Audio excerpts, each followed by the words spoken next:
আজকের প্রশ্ন বেদান্ত দর্শন থেকে 2 নম্বরের শঙ্করের দর্শনকে অদ্বৈতবাদ বলা হয় কেন? শঙ্করের দর্শনকে বা শঙ্করাচার্যের দর্শনকে অদ্বৈতবাদ বলা হয় কেন? 2 নম্বর বেদান্ত দর্শন থেকে।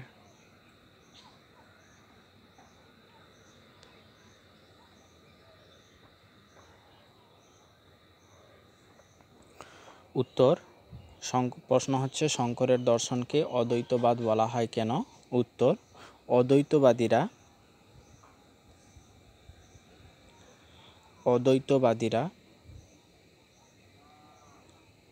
নির্গুণ ব্রহ্ম বা শুদ্ধ চৈতন্যের অদ্বৈতবাদীরা নির্গুণ ব্রহ্ম বা শুদ্ধ চৈতন্যকে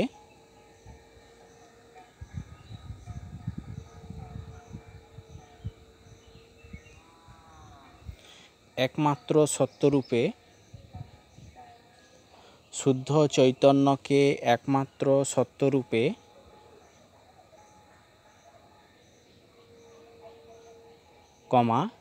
জগৎকে মিথ্যারূপে শুদ্ধ চৈতন্যকে একমাত্র সত্যরূপে জগৎকে মিথ্যারূপে, এখানে একটু বানানটা মিস্টেক করে গেছে, মিথ্যা হয়ে গেছে, এটা মিথ্যা হবে, মিথ্যারূপে এবং জীবাত্মাকে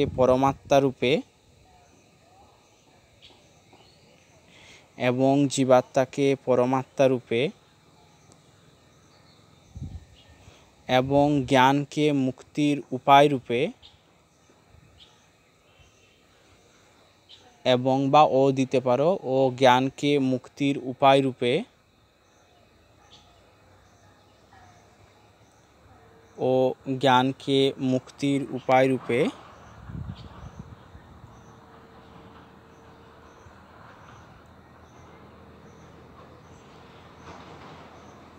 গ্রহণ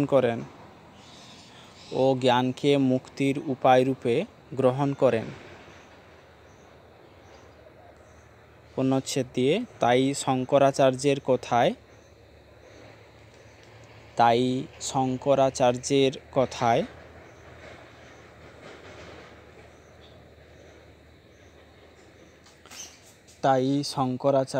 কথায়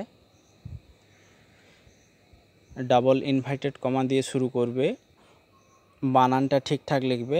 ব্রহ্ম সত্যং জগৎ মিথ্যা, ব্রহ্ম সত্যং জগৎ মিথ্যা। আবারও বলছি, বানানটা ঠিকঠাক লিখবে, স্ক্রিনে দেওয়া আছে। ব্রহ্ম সত্যং জগৎ মিথ্যা,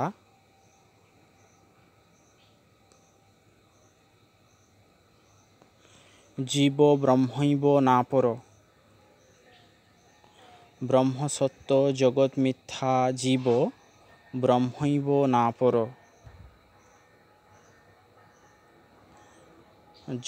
ব্রহ্ম সত্য জগৎ মিথ্যা, জীব ব্রহ্মৈব না পর, ইনভার্টেড কমা শেষ, পূর্ণচ্ছেদ।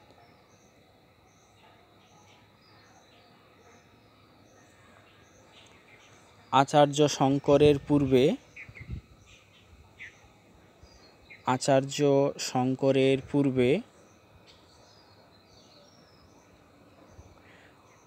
অনেকে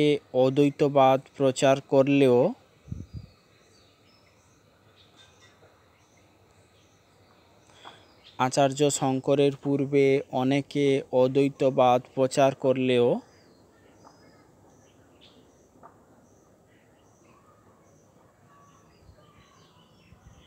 এই মতবাদ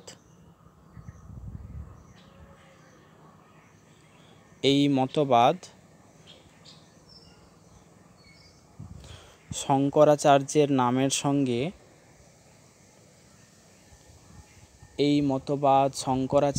নামের সঙ্গে বিশেষভাবে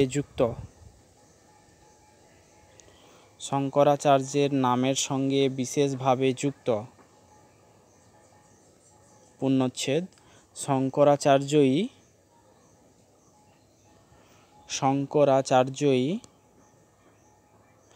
অদ্বৈতবাদের প্রধান প্রবর্তক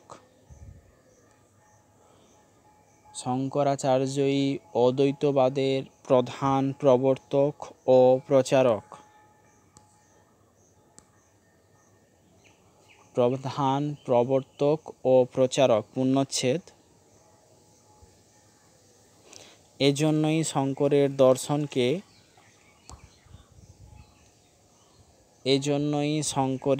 দর্শনকে বা তার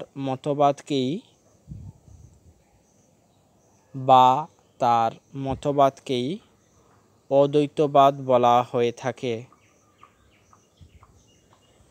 অদ্বৈতবাদ বলা হয়ে থাকে বা অদ্বৈতবাদ বলা হয়, যেটা লিখতে পারো। এইটুকুই 2 নম্বর। কোনো বুঝতে অসুবিধা হলে কমেন্ট করো। আর নতুন যারা উচ্চ মাধ্যমিক দিয়ে কলেজে ভর্তি হবে তারাও ভালো করে পড়াশোনা করো। যাদের পরীক্ষা চলছে তারাও ভালো করে পরীক্ষা দাও। আর কোনো সমস্যা হলে কমেন্ট করো, আমি যতটুকু পারবো সলভ করার চেষ্টা করব।